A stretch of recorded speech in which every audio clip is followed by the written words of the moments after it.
that we must ask. And that is why, as an organization, we believe that civic education is at the very heart of the long-term fight against corruption.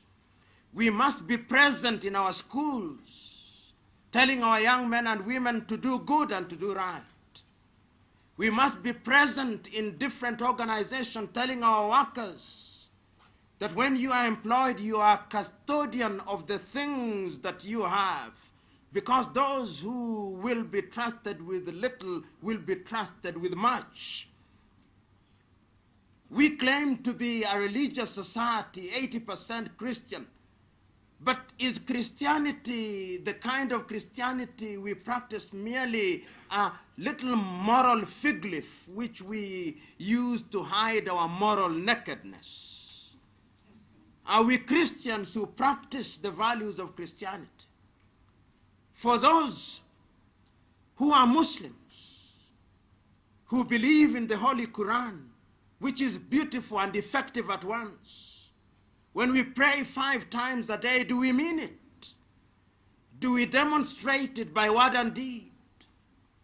Those who subscribe to the Hindu faith and read the Hindu Gita, when you chant, do you mean it? Or this has become a conditioning, like conditional reflex, as recognized by the great Russian biologist Pavlov? These are the questions that we must ask. I therefore believe that we need civic education.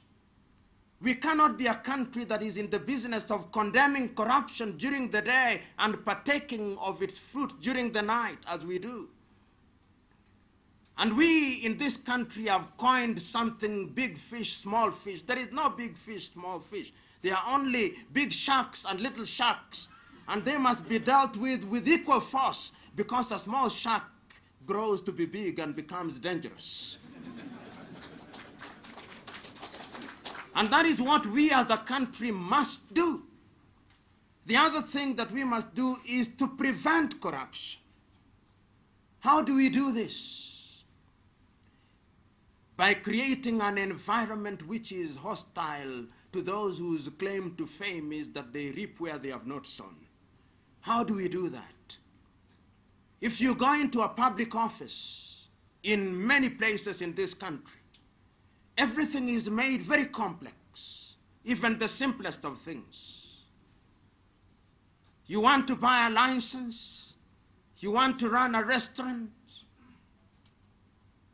you buy all the licenses and you can fill this wall with the licenses. Why can't we have a one-stop shop with a single license?